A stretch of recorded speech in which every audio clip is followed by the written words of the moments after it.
El plan de Dios para la victoria. Rosas Rushdoony. Introducción de Andrew Sandlin.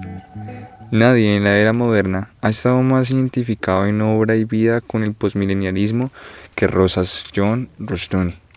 Aunque se le han unido otras personalidades como Lorraine Butler, Roderick Campbell, John Jefferson Davis y Marcellus Kik, han sido Rushdoony y su fundación Chalcedon quienes con mayor prominencia han enarbolado la bandera posmilenialista. Rushdoony ha ejercido profunda influencia en toda una pleyada de nuevos estudios y escritores directa o indirectamente asociados con Chalcedon, todos los cuales están en deuda principalmente con él por su escatología posmilenaria y por mucho más, y que ahora predominan en los debates sobre temas escatológicos.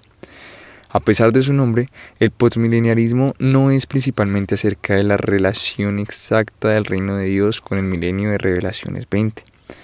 No es fundamentalmente una particular interpretación de Revelación 20, sino que es acerca de la Biblia entera, y de la vida y de toda la fe cristiana. No es simplemente una escatología, es, en el lenguaje de Abraham Kuyper, un sistema de vida. El posmilenialismo determina toda nuestra perspectiva sobre la vida, como asimismo otros sistemas milenarios. Tal como declara Rushdoony, la escatología no es solo acerca de las últimas cosas, sino también acerca de las primeras cosas, hacia dónde nos proponemos ir, hacia dónde vamos. Como los posmilenialistas esperan el inexorable progreso del reino de Cristo en la era de interadventimiento, insisten en las demandas de la fe bíblica en todas las áreas de la vida, de esta vida. Esto es, en la raíz de la visión de Rushdoony de Chalcedon, la reconstrucción de todos los aspectos de la vida en términos de la palabra infalible de Dios, la Biblia. La expectativa posmilenaria inspira una enorme y serena confianza en la labor reconstructiva.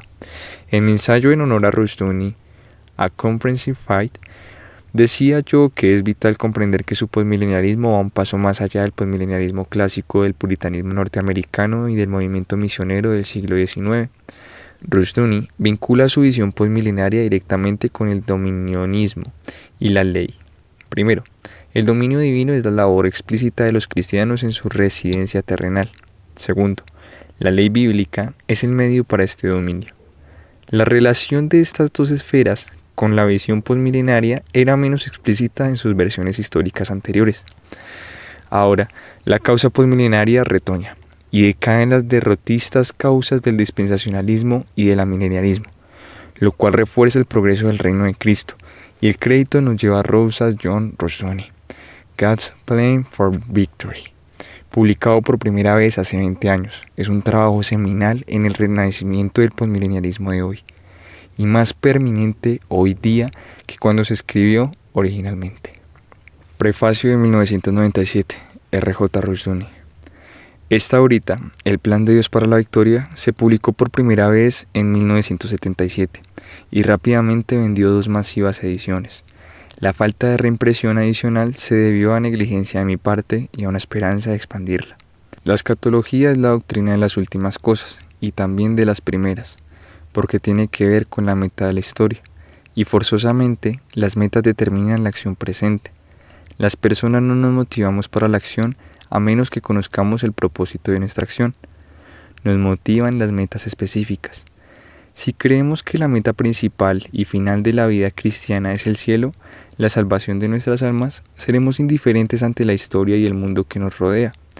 Pero según Mateo 6:33, creemos que el reino de Dios y su rectitud o justicia debe tener prioridad en nuestras vidas. Entonces no tendremos ese punto de vista egocéntrico de ante todo la propia salvación.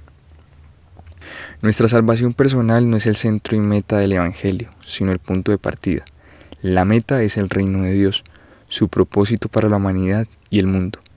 La esencia de la caída del hombre es su voluntad de ser su propio Dios, su propia fuente de ley y moralidad. Génesis 3:5. Con demasiada frecuencia, los hombres retienen aspectos de este pecado original al insistir que su salvación es el centro del plan de Dios. Dios busca su propia gloria y propósito. Nuestro lugar en su plan no está en el centro. Esta es una seria formación. Primero, si hacemos de nuestra salvación personal el centro del propósito y plan de Dios, eso es arrogancia, en clara divergencia de la palabra de Dios, Verse a sí mismo como más importante en el plan de Dios que Dios mismo. Semejante criterio es un eco del pecado original del hombre. Segundo, es otro error ver a la Iglesia como central en el propósito y plan de Dios. Dicho criterio es agustiniano, pero equivocado. San Agustín, padre de mucho bien y mal en la historia de la Iglesia, se desesperaba por la victoria en el mundo, y por eso veía a la Iglesia como portaestandarte de la victoria. Esto trajo a una doctrina demasiado elevada de la Iglesia, en Roma y en la Reforma. Si nuestra esperanza por el futuro del hombre y de la obra de Cristo está solo en la Iglesia, entonces acentuaremos a la Iglesia como la esperanza del hombre, su única esperanza. Ni el Estado, ni la familia cristiana, ni la escuela, ni ninguna otra institución ofrecerá esperanza, y por consiguiente a ninguna se verá como central o importante. Tercero, una escatología no posmilenialista llevará a una vida de oración muy diferente a la de un posmilenialista. Un problema en la oración es la autoabsorción, una indebida preocupación por lo personal. Hasta cierto punto esto es necesario, y los salmos reflejan los intereses privados de sus escritores, pero también reflejan la esperanza de la victoria y la seguridad del triunfo de Dios en la historia. Sin ese interés, nuestras oraciones se convierten en deformes y egocéntricas. Un hecho tremendo actual es la impotencia de la comunidad cristiana. Más de la mitad de la población de Estados Unidos mayor de 18 confiesa creer en Jesucristo como Dios encarnado y en la Biblia como la palabra infalible de Dios. Aun siendo esa gente solo una cuarta parte de la población, estaría dominando la cultura, y en realidad es marginal. Sus falsas escatologías les colocan en los arrabales de la historia, y algunos hasta se enorgullecen de su minimidad. Hace algunos años edité y publiqué la obra escatológica de J. Marcellus Kik, con el título de Eschatology of Victory, tal vez el mejor título que yo le haya dado nunca a un libro. El título lo manifiesta. El posmilenialismo es la escatología de la victoria. Por esa razón tuvo amplio éxito del plan de Dios para la victoria. Mucha gente con otros puntos de vista rápidamente abrazaron nuestro posmilenialismo, porque según escribieron, no estaban conformes con ser meros perdonadores de nuestros enemigos. La noción de la derrota no encaja bien con el hecho de un Dios omnipotente y un Cristo victorioso. Para mí hay otra, y muy personal, ventaja del posmilenialismo, y es que toma con seriedad y en la totalidad de su significado y su vigencia el tan citado verso de Romanos 8:28. Y sabemos que a los que aman a Dios todas las cosas les ayudan a bien, esto es, a los que conforme a su propósito son llamados. A mi trabajo no le han faltado sus feos y deshonestos ataques esporádicos. El estar en el círculo de los ganadores hace una gran diferencia para poder enfrentar estas cosas y pasarlas por alto, porque el resultado final es muy claro. La historia, tanto mundial como personal, es una magnífica historia de éxito de acuerdo a la Biblia. De este modo podemos ser pacientes ante la rabia de los ignorantes y de los perdedores. Perspectivas milenarias. Ha habido muchos análisis importantes del premilenarismo, del amilenarismo y del posmilenarismo, desde una perspectiva exegética, es decir, en términos de un cuidadoso análisis de los textos bíblicos pertinentes. Nuestro propósito en este libro es analizar las tres posiciones desde una perspectiva de teología bíblica. ¿Cuáles son sus respectivas consecuencias teológicas? Para comenzar, debo advertir que no soy neutral en este análisis. El ideal de la neutralidad es un mito. Todos los hombres hablamos y escribimos desde una cierta perspectiva. Vemos las cosas y organizamos el conocimiento en términos de una fe, un compromiso y una perspectiva centrales. Nuestra perspectiva es condicionada por nuestras presuposiciones religiosas, y hay una diferencia religiosa entre esas tres posiciones sobre el milenio. Un cristiano no puede sostener que las tres son legítimas y válidas para los cristianos. O una de ellas es bíblica y las otras dos no, o ninguna lo es. La fidelidad a la escritura no puede ser asunto de indiferencia. Y una vez más, adoptada una posición, hay ciertas consecuencias lógicas e inferencias muy prácticas para nuestras vidas. Si, como los premileniaristas, creo que Cristo pronto me raptará de este mundo maligno, esta creencia tendrá un efecto práctico en mi vida muy diferente de si creo, como los amileniaristas, que veré al mundo empeorar cada vez más sin remedio y que viviré una tremenda tribulación.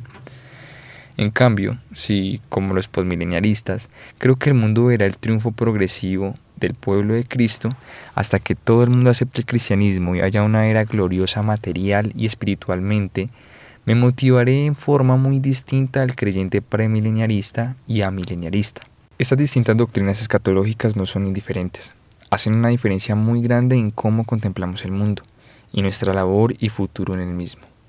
Se dice que en Estados Unidos hay al menos 40 millones de cristianos que confiesan creer que la Biblia es la palabra infalible de Dios. Si toda esta gente creyera que el final está cerca y el rapto enseguida viene, su impacto en el mundo será muy diferente que si los 40 millones creyeran que lo habrán de conquistar. En esta situación se prepararán para tomar el mundo y para hacer valer en el orbe los derechos de corona del Rey Jesús.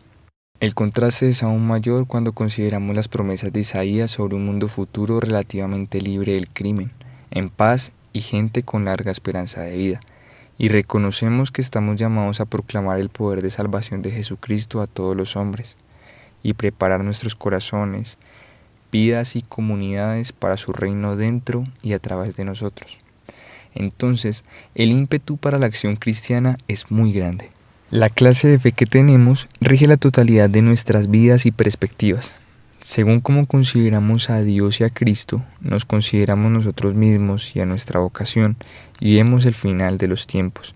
Nuestra visión del mundo, de la escatología, depende en gran medida de nuestra visión del principio y de toda la historia en medio, y de nuestra doctrina de Dios y de la salvación. La teología es un vestido sin costuras, y la visión del fin de los tiempos de cada quien es inseparable de su visión de Dios. Si cambia de opinión en una, cambia también en la otra.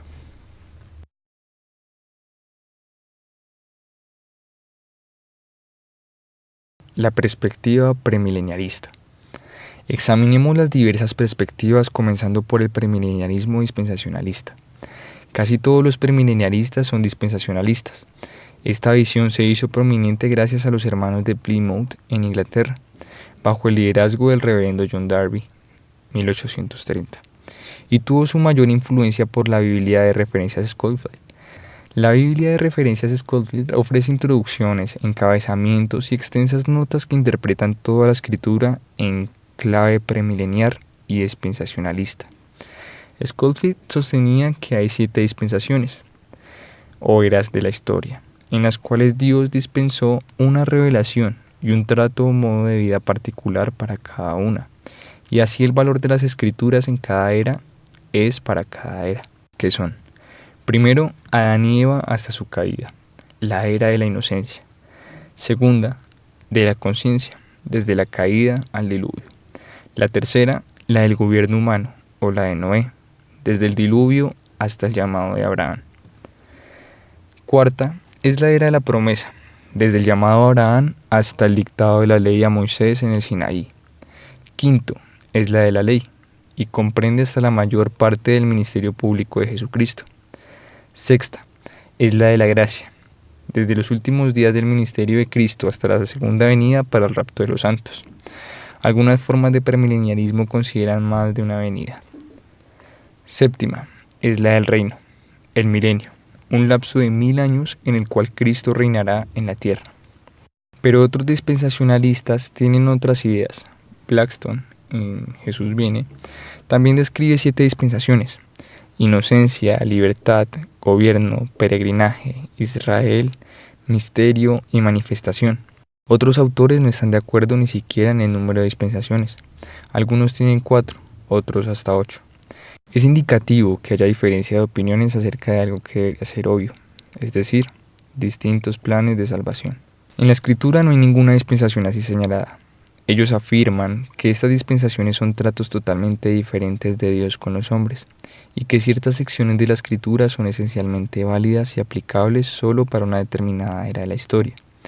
El dispensacionalista extremo sostendrá que, aunque el Antiguo Testamento es la palabra inspirada de Dios, no tiene casi nada que ver con nuestra actual vida religiosa.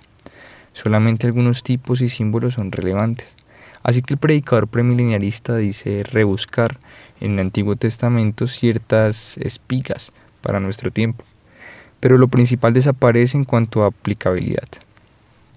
Y no es todo. Los dispensacionalistas rigurosos sostienen también que mucho del Nuevo Testamento tampoco vale para nuestro mundo actual, sino para la era del reino. por venir. Dios no tiene palabra inmutable ni absoluta para ellos. Para muchos, solo pocas páginas del Nuevo Testamento valen para esta era de la gracia, la sexta dispensación. Así que muchos terminan con una Biblia más corta que la mayoría de los modernistas. Para citar un ejemplo, un dispensacionalista de una iglesia anglicana rehusaba emplear la oración del Padre Nuestro, venga a tu reino, o leer los 10 mandamientos, como señala el libro común de oración, porque sostenía que no eran para la era de la gracia, sino para la era del reino. El dispensacionalismo limita la Biblia y su aplicabilidad. Equivocadamente divide la palabra de la verdad, niega la integridad de la Escritura y el hecho de que Dios no cambia ni tampoco su ley, ni su plan de salvación cambia de era en era.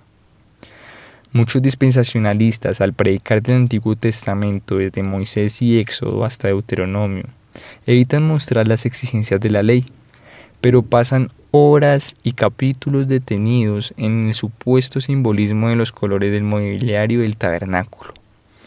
Descuidan el significado literal y llano de la ley por interpretaciones alegóricas e imaginarias.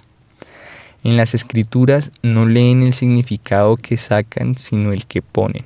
El premilenialismo siempre ha existido como herejía en la iglesia, surgiendo y decayendo en diversas épocas, desde mucho antes de John Darby, siempre con una fuerte tendencia a una visión evolutiva de Dios y la religión, delatando sus orígenes nada bíblicos. Así, el abad Joaquín de Fiore, milenarista medieval, postuló 3 eras. Primera, la era del Padre o de la ley, la venganza, la justicia, el Antiguo Testamento y los hebreos. Segunda, la era del Hijo o de la gracia, la fe, la iglesia, el Nuevo Testamento y la expansión misionera de la fe. Y tercera, del Espíritu, cuando gracia y fe se darán paso al amor de la forma más elevada, y las religiones y naciones se unirán en un mundo de amor más allá de la ley y de la gracia. Algunas formas de esta doctrina ven la tercera era como la muerte de Dios y del Hijo. En la base de este pensamiento hay una visión evolucionista de la religión y de Dios. El desarrollo del concepto evolutivo en la ciencia y en la fe condujo a un mayor énfasis en cierta interpretación, común a muchos, no todos, los premileniaristas. Es la teoría del vacío, sostenida con mucha fuerza por Scofield. Supuestamente, entre Génesis 1:1, la creación original del mundo, y Génesis 1:2, una supuesta recreación del mundo, hay un gran vacío de miles y tal vez millones de años. Durante ese tiempo, según Scofield, la Tierra habría sufrido un cambio cataclísmico como resultado de un juicio divino. La faz de la Tierra lleva en todas partes las marcas de dicha catástrofe, aunque no hay indicaciones suficientes que la conecten con una previa prueba y caída de los ángeles. La edición Pilgrim de la Biblia, 1948, confirmaba lo mismo, algo menos enfáticamente, en su introducción a Génesis, que comienza así: el principio de esta tierra puede haber sido hace incontables eras. Tales dispensacionalistas dicen que la geología moderna no les da problema porque la teoría del vacío puede acomodarse a millones de años y hacer sitio para las épocas geológicas. No sorprende que se hace fácil para profesores de ciencias fundamentalistas y premileniaristas tomar esta posición, que es una acomodación a la teoría de la evolución, tratando de unirla con el creacionismo. Sin embargo, la afiliación americana científica, formada principalmente por profesores de ciencia en universidades fundamentalistas, es muy hostil a este acomodacionismo, y no todos los premileniaristas se dan al acomodacionismo, como atestiguan, por ejemplo, Whitcomb y Morris, de Genesis Flood, y asimismo Bolton Davisher, Evolution and Christian Faith. Pero sí otros muchos, especialmente si aceptan la teoría del vacío y el sistema scofieldiano, no los citados. De acuerdo a la Escritura, la simple declaración de Dios es: yo soy el Señor, yo no cambio. No obstante, de acuerdo a los dispensacionalistas, ha cambiado, y en forma reiterada. Se ha acomodado al hombre primitivo y al hombre más reciente.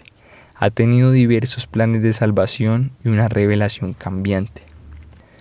Los evangélicos, tendientes a abrazar el dispensacionalismo y o el premileniarismo, no son los únicos que propenden a acomodaciones con la evolución. También las izquierdas, al negar la ley de Dios. Los izquierdistas no tienen palabra establecida y fija por la cual juzgar todas las cosas. Se guían entonces por las buenas intenciones, pues carecen de fundamento en ley alguna. Y el mundo del socialismo, como el camino del infierno, está pavimentado con buenas intenciones. Además, el énfasis del premilenialismo no es en el reino de Dios, sino en un reino y en un imperio esencialmente judío. Es el pensamiento que Pablo llamó fábulas judías. Otros aspectos de las fábulas judías que la Iglesia ha adoptado incluyen las llamadas obras de superoración, una creencia en que los méritos de Abraham y otros santos fueron tan grandes como para salvar a todos los judíos al final de los tiempos. Por eso, apelar al padre Abraham es rogar por la aplicación de sus excesivos méritos a favor del apelante. En el libro de Macabeos encontramos oraciones por los muertos. Este y otros aspectos del fariseísmo se introdujeron en la iglesia cristiana, y por lo menos con el premileniarismo, un tópico del fariseísmo se ha reavivado.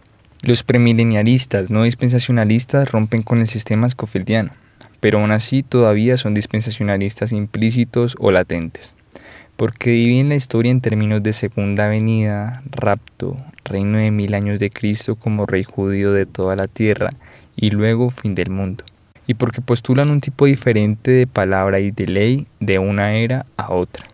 Las escrituras, en cambio, nos dan una ley inmutable de Dios, y nos dicen que la segunda venida coincide con el fin del mundo. No nos hablan de un mundo que se traslada de la ley a la gracia, y luego regresa a la ley. En toda era, ley y gracia están operativas y son inalterables.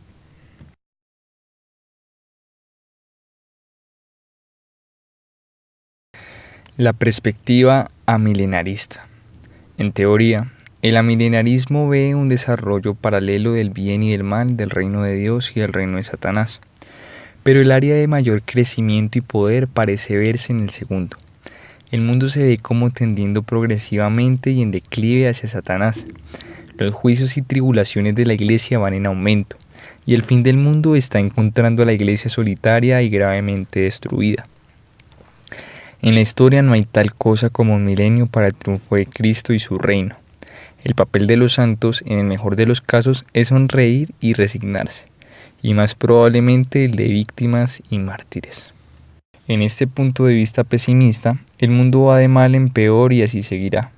El cristiano debe retirarse de la acción, entendiendo que no hay esperanza para este mundo. No hay victoria para la causa de Cristo, ni rectitud o paz mundiales. La ley de Dios es irrelevante porque no hay ningún plan de conquista ni de triunfo en el nombre y poder de Cristo. En el mejor de los casos, la ley de Dios es un plan de moralidad privada, no para los hombres y las naciones en todos sus aspectos. No es sorprendente que el amilenialismo produzca una perspectiva retraída y encerrada, una iglesia sin pensamientos de victoria e interminables discusiones sobre pequeñeces, y un fariseísmo enorme. Gente que se cree elegida en medio de un mundo con rumbo directo al infierno, una élite selecta que debe retirarse de la futilidad y el ajetreo a su alrededor, una iglesia ortodoxa de fariseos donde el fracaso es una señal de elección. Y no exagero, cierta pequeña denominación, por ejemplo, mira con recelo a los pastores que producen crecimiento en sus congregaciones, porque muchos ven abiertamente en el crecimiento una señal de componedad, y en la incompetencia y el fracaso, marcas de elección. Los pastores amileniaristas de esta iglesia insisten en que éxito es compromiso, y sus fracasos señal de pureza. No sorprende que los postmilenialistas no puedan permanecer mucho tiempo en esta iglesia casi exclusivamente amilenialista.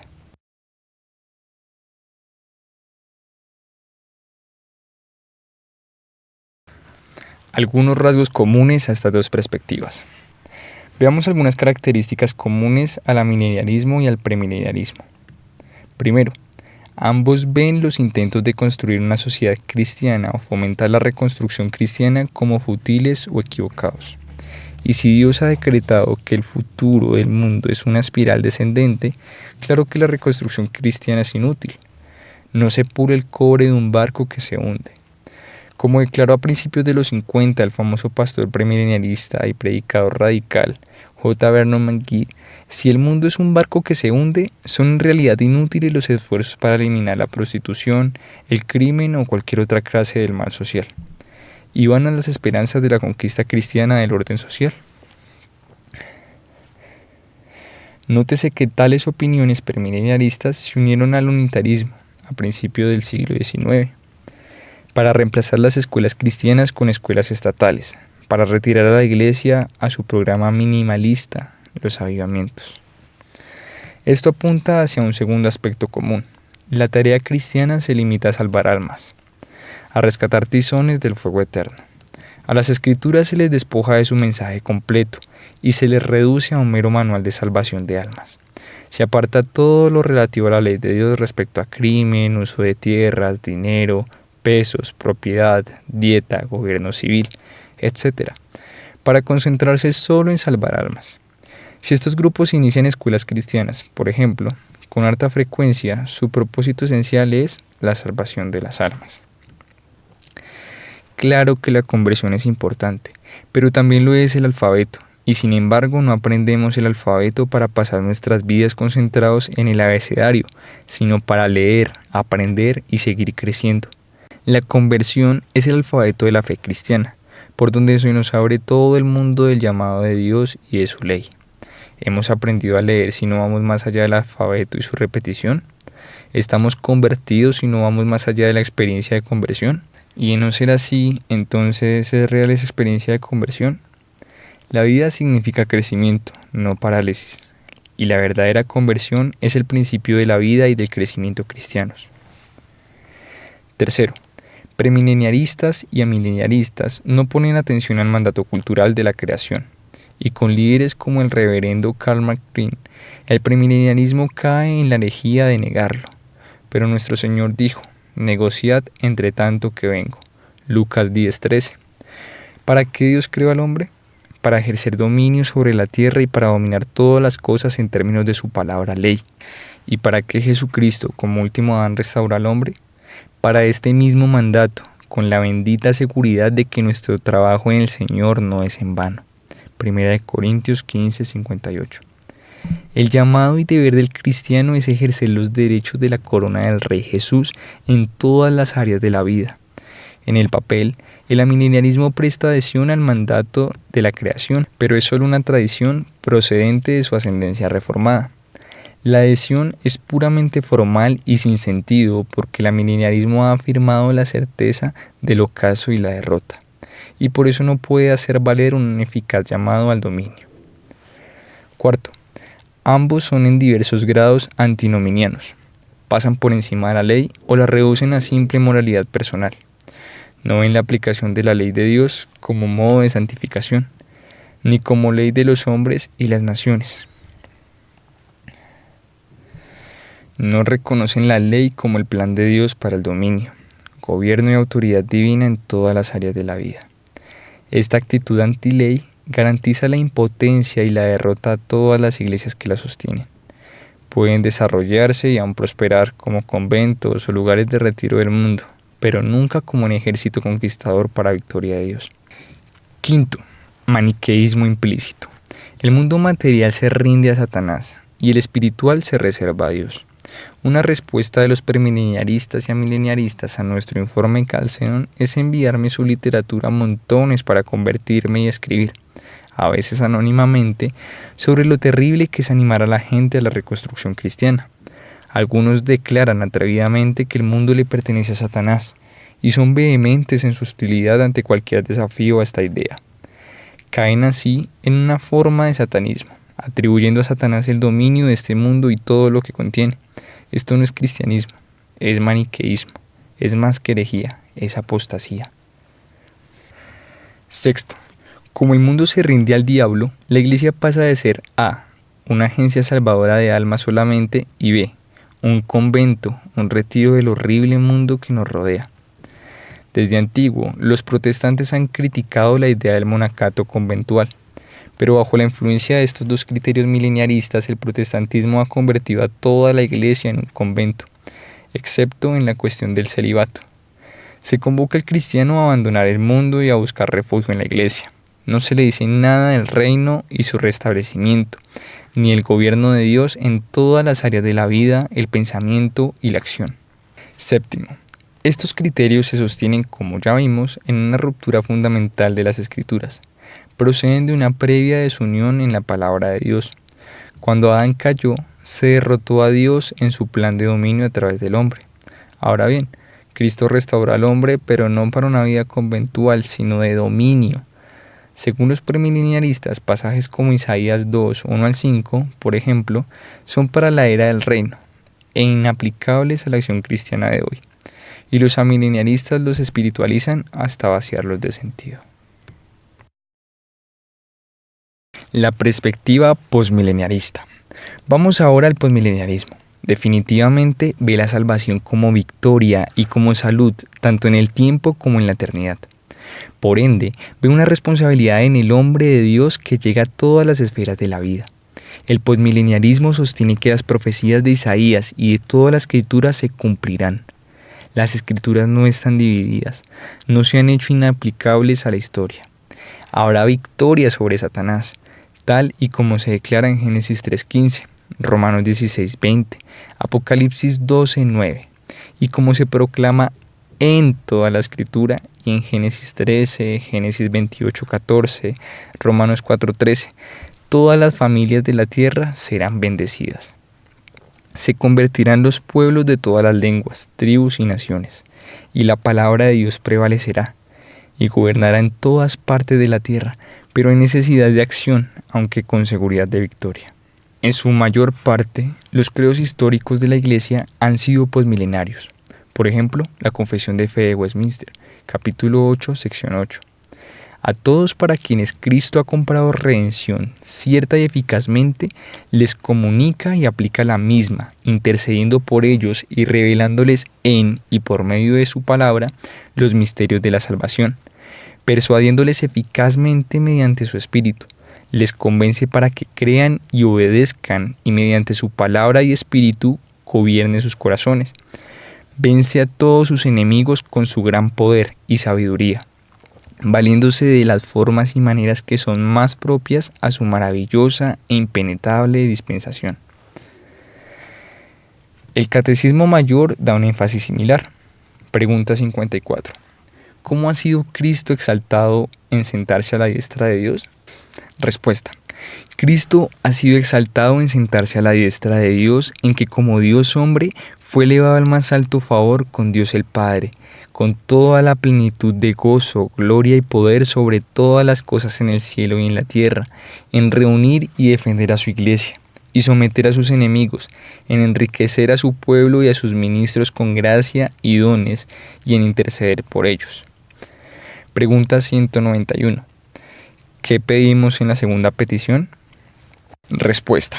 En la segunda petición, venga a nosotros tu reino, reconociendo que nosotros y toda la humanidad estamos por naturaleza bajo el pecado y de Satanás, pedimos que el reino del pecado y de Satanás sea destruido, y que el evangelio propagado por todo el mundo, que los judíos sean llamados y que se cumpla la plenitud de los gentiles, y que la iglesia sea dotada de todos los oficiales y ordenanzas del evangelio, purgada de la corrupción y protegida y sostenida por la autoridad civil, que las ordenanzas de Cristo sean administradas con pureza y que sean eficaces para la conversión de quienes aún están en sus pecados, y para confirmar, confrontar y edificar a los ya convertidos. Que Cristo gobierne aquí en nuestro corazón y que apresure su segunda venida y nuestro reinado con Él para siempre, y que a Él le plazca ejercer el reinado de su poder en todo el mundo, según conduzca mejor a aquellos fines. La visión posmileniarista es la del pueblo de Cristo que avanza, aún con alzas y bajas en la historia, hacia el triunfo en la iglesia, de polo a polo, hacia el gobierno de todo el mundo por la ley de Dios, y luego de un largo y glorioso reino de paz, la segunda venida y el fin del mundo. Esta visión sostiene primero y obviamente la unidad de la Escritura. Toda la Escritura enseña un solo modo de salvación, tiene un solo mandato para el hombre y una sola predicación, que el hombre está bajo la permanente ley de Dios. Tenemos un solo llamado, un solo Dios inmutable, una sola palabra intacta. Segundo, el posmileniarismo deja claro que los cristianos tienen no nada más la tarea de salvar almas, sino también salvar escuelas, hogares, iglesias, empresas, estados, vocaciones y un llamado a traerlo todo en cautiverio ante los pies de Cristo Rey. Tercero, el posmilenialismo repone la ley en su lugar como medio de santificación y plan para la conquista. Cuarto, el posmilenialismo toma en serio el señorío de Cristo. Él no es solamente jefe de la iglesia, es rey de reyes y señor de señores. Significa que es soberano de todas las naciones y señor sobre todas las autoridades, en todas las áreas, y todas las cosas deben ponerse bajo Cristo, tanto en el tiempo como también en la eternidad. El ímpetu de la iglesia, confrontada con el imperio romano, con los bárbaros y después en la Reforma, era para conquistar, para someter los reinos al Cristo de la Escritura y ante su infalible palabra ley. Los reformadores eran hombres del mundo. Lutero siempre fue un profesor primero y antes que nada, y Calvino un abogado teólogo que convocó a la Reforma en Ginebra mediante el Consejo Municipal de la ciudad. La Reforma significa proclamar el poder salvador de Cristo y aplicar toda la palabra de Dios a todas las áreas de la vida. Algo lo cual le falta, eso no es el Evangelio.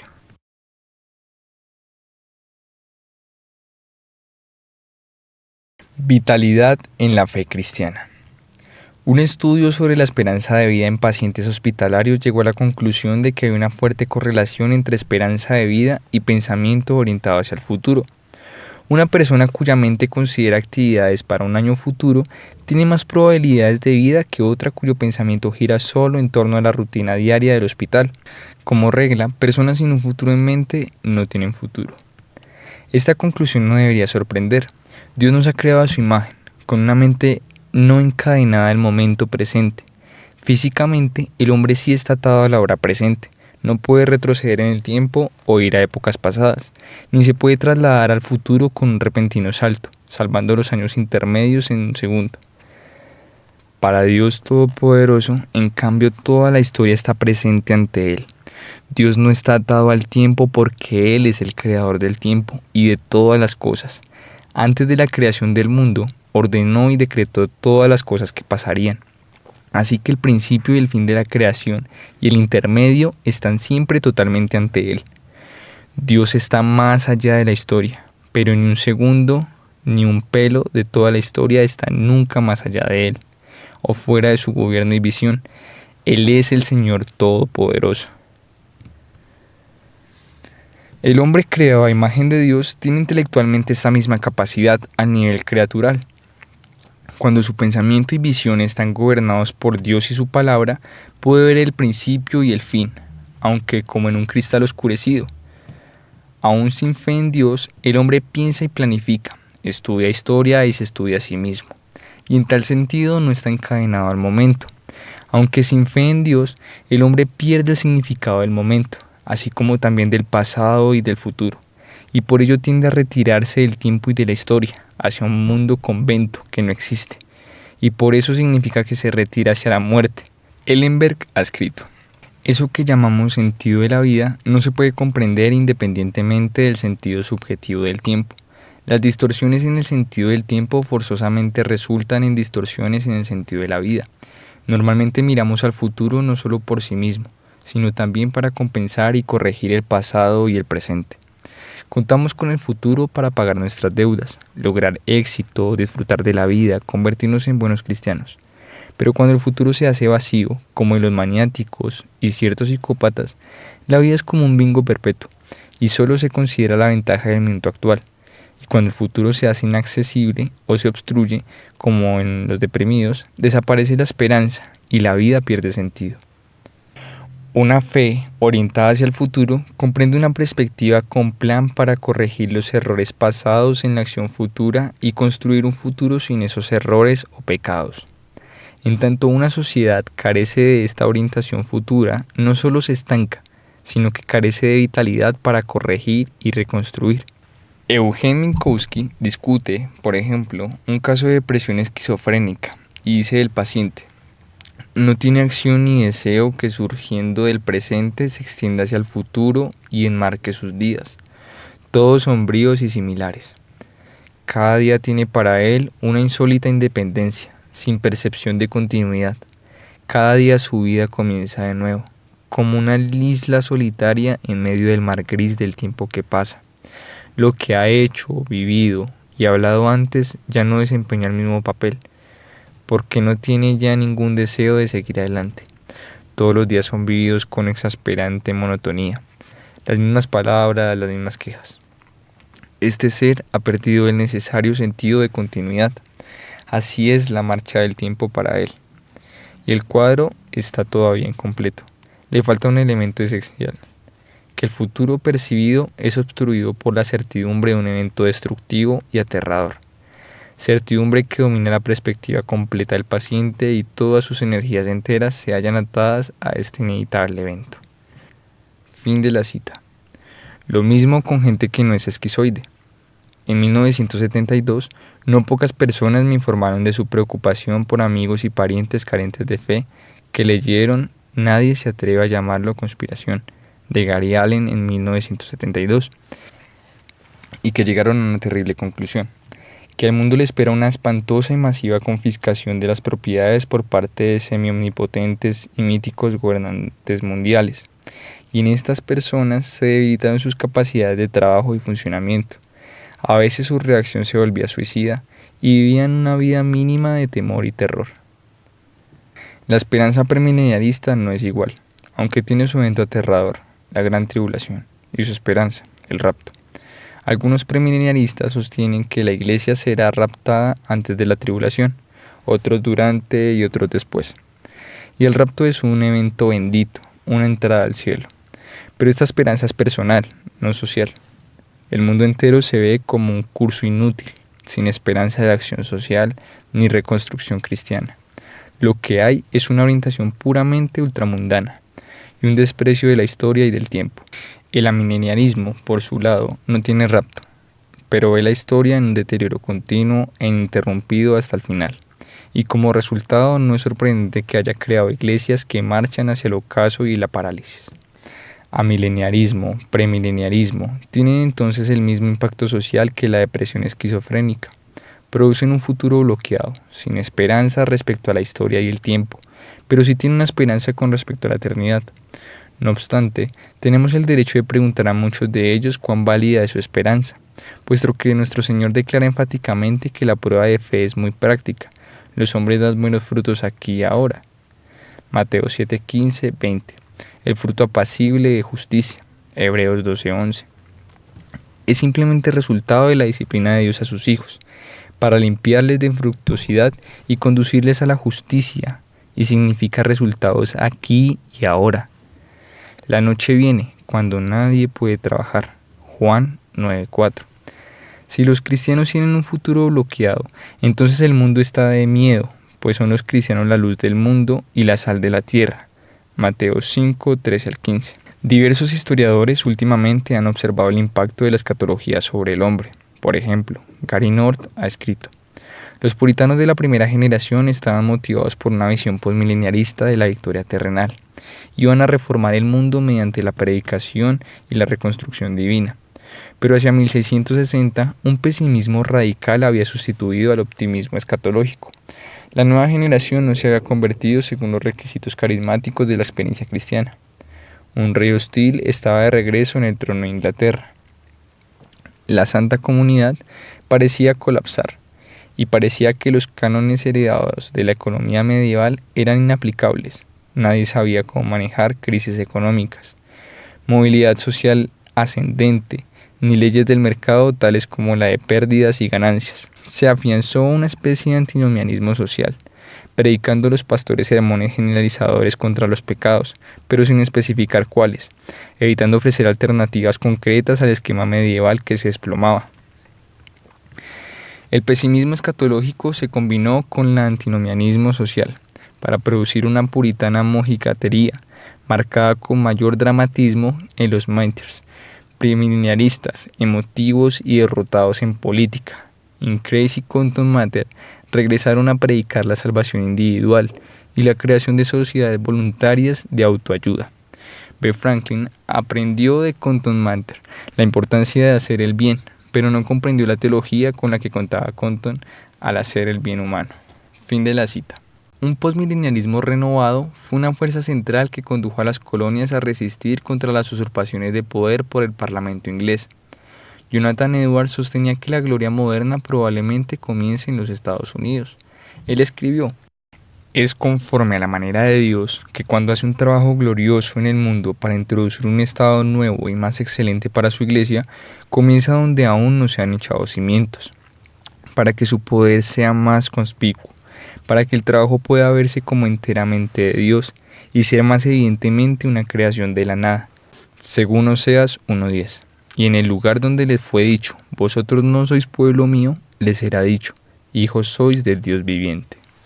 Cuando Dios está a punto de convertir la tierra en un paraíso, no comienza su trabajo donde ya hay algún buen desarrollo, sino en el desierto, para que la luz pueda brillar en la oscuridad, el mundo se pueda llenar del vacío y la tierra se pueda regar con manantiales en lo árido. Y esto conforme a muchas profecías, como Isaías 32:15, hasta que sobre nosotros se ha derramado el espíritu de lo alto y el desierto se convierta en campo fértil. Isaías 42:18-19. En las alturas abriré ríos y fuentes en medio de los valles. Abriré en el desierto estanques de aguas y manantiales de aguas en la tierra seca. Daré en el desierto cedros, acacias, arrayanes y olivos. Pondré en la sociedad cipres, pinos y bojes juntamente. Isaías 43:20. Daré aguas en el desierto, ríos en la soledad, para que vea mi pueblo, mi escogido. Por eso cuando Dios va a hacer un gran trabajo para su iglesia, su manera es empezar por el extremo inferior. Es probable que empiece en lo postrero, lo más humilde y más débil, donde se ha plantado por último la iglesia de Dios, y de esa manera el primero será el último, y el último el primero. Y eso se cumplirá de modo eminente en Isaías 24:19. De la parte más remota de la tierra hemos escuchado canciones, incluso Gloria al Justo. Fin de la cita. Joseph Bellamy, 1719-1790, vio un glorioso futuro durante el cual serán salvos muchos más que nunca antes moraron sobre la faz de la tierra desde la fundación del mundo. Anotaba que si la era de triunfo duraba 1000 años literales, entonces en vista del crecimiento poblacional se salvarán más de 17.000 por cada periodo. Samuel Hopkins, 1721-1803, dedicó un tratado sobre el milenio, al pueblo que viviría en los días del milenio, y escribió entre otras cosas: pero cuando el milenio comience, los habitantes que estén en la tierra estarán dispuestos a obedecer el mandato divino de someter la tierra y multiplicarse hasta que la hayan llenado, y tendrán pericia, y estarán bajo todas las ventajas deseables para hacerlo. Y la tierra pronto se llenará de habitantes, y se llevará a un estado de alto cultivo y mejoramiento en todas partes, y producirá abundantemente para el entero abasto de todos. Y habrá muchos miles de veces más gente que nunca antes. Se cumplirá la profecía: el pequeño vendrá a ser 1000, el menor un pueblo fuerte. Yo Jehová, a su tiempo haré que esto sea cumplido pronto. Isaías 60:22. Y hay razón para creer que en ese tiempo la tierra estará ensanchada en más formas de lo que ahora se puede mencionar o pensar. En millares, millones de casos se podrán drenar grandes zonas ahora cubiertas de agua, bahías y golfos del mar con terraplenes y murallas, a fin de que cientos de millones de personas puedan vivir allí y mantenerse. ¿Quién puede dudar de esto, recontando cuántos millones de personas ahora viven en Holanda y los Países Bajos, la mayor parte de los cuales estaban antiguamente cubiertos por el mar, o pensar que no hay ya capacidad de mejoramiento? Se podrían mencionar otros casos. Habrá millones de personas, pero no será inconveniencia para nadie. Al contrario, a cada quien se le abastecerá con todo lo que quiera y estarán unidos en amor, como hermanos de una familia, y habrá bendiciones y ayuda mutua. Y mejor dicho que morir, quedarán dormidos y pasarán a un mundo invisible, y otros aparecerán en su lugar. Pero la muerte ya no se acompañará de las mismas circunstancias terribles y calamitosas, y no se considerará un mal. No acarreará larga y penosa enfermedad, ni gran dolor del cuerpo o la mente. Esas personas estarán listas en todos los aspectos y recibirán con júbilo y consuelo. Cada quien morirá a la hora y en la forma en la que sea mejor para él y a todos sus relacionados. y la muerte no le acarreará dolor a los parientes y amigos que le sobrevivan, quienes más bien se regocijarán en vez de lamentarse, mientras tengan un vivo sentido de la sabiduría y bondad de la voluntad de Dios y de la mayor felicidad del mundo invisible al cual se fueron sus seres queridos y donde ellos esperan llegar pronto. Ese día, la muerte en gran medida perderá su escozor y tendrá la apariencia de un amigo y será bienvenida por todos. Fin de la cita. De acuerdo con Bushman, estos y otros hombres, como Bellamy, como líder destacado, cambiaron la naturaleza de su pueblo y crearon a Yankee de los años posteriores a 1765. En eras pasadas, los hombres que sentían el llamado de Dios buscaron refugio del mundo en un convento. Posteriormente, bajo la influencia del pietismo, la iglesia misma se convirtió en un convento en el mundo, un refugio de los problemas y corrientes de fuerzas y movimientos sociales. En la era moderna, el hombre secular ha buscado la experiencia conventual en diversas formas de escapismo: retiros, casas de salud mental, jubilación y muchas otras avenidas de rendición. El pensamiento postmilenialista fue muy importante en la formación y desarrollo de Estados Unidos entre 1765 y 1860. Sin esa escatología es imposible entender el curso de este país. Un erudito secular, George Shepperson, discute las formas cristianas y paganas del milenialismo y habla de todos en general, y en particular de un movimiento en Nyasaland. Como muchos movimientos similares en el mundo, las expectativas asumen una dramática forma premilenialista. La agencia liberadora o salvadora en este caso viene antes y no después, como en el postmilenialismo, de la gran batalla contra las fuerzas del mal. El premilenialismo siempre significa una profunda desconfianza de las fuerzas ortodoxas en la abierta reforma de la sociedad. Fin de la cita. Este es un punto de gran importancia, tanto en sus formas políticas y seculares, donde se llega al milenio no por reconstrucción sino por revolución violenta, como en sus formas religiosas, donde es por un acto sobrenatural. Los grupos mileniaristas son hostiles a la reforma y a la reconstrucción. Así ha sido conspicuamente en la historia reciente de la Iglesia. Las iglesias premileniaristas, como raras excepciones, han sido capaces de combatir las incursiones del modernismo en sus denominaciones. Demasiado a menudo han preferido sentarse cómodamente y mirar las señales del fin de los tiempos, y la prueba de que el rapto está cerca. En mi propia experiencia, dentro de una importante iglesia en Estados Unidos, pude ver yo que los premileniaristas deliberada y declaradamente llegaban tarde a reuniones claves donde su voto podía haber conducido a la recuperación de un sínodo, porque rehusaban comprometerse en intentos de reformar la iglesia. Para ellos era una actividad no espiritual, y se sentían confiados en que la apostasía era ordenada por Dios como preludio al rapto. En la era colonial, hombres como el reverendo Thomas Clapp, 1703-1767, pusieron muy poco interés al progreso en teología y se contentaban, como contra Joseph Benjamin, con extirpar la herejía. El amilenialismo moderno no es distinto al de Clapp y sus antiguas luces, es indiferente al mundo en general y se contenta con mantenerse en la línea, repetir las antiguas fórmulas teológicas en lugar de desarrollarlas a la luz de los problemas actuales, y más interesados en extirpar la herejía que en adelantar la fe. Las diversas iglesias presbiterianas ortodoxas y reformadas son ejemplos excelentes de esto, con algunas excepciones menores aquí y allá. No es de sorprenderse que las nuevas luces encabezadas por Bellamy pronto se convirtieran en una fuerza dominante en Connecticut. Bushman escribió: en 1763, William Johnson se maravillaba de las nuevas luces. En su memoria, un partido pequeño, meramente religioso en el pasado, y de pronto adquirió tanta influencia como para ser casi la parte dirigente en el gobierno, por su mayor atención a los asuntos políticos y estrecha unión entre ellos en la política. Actualmente nos espera un poder e influencia mucho más importante.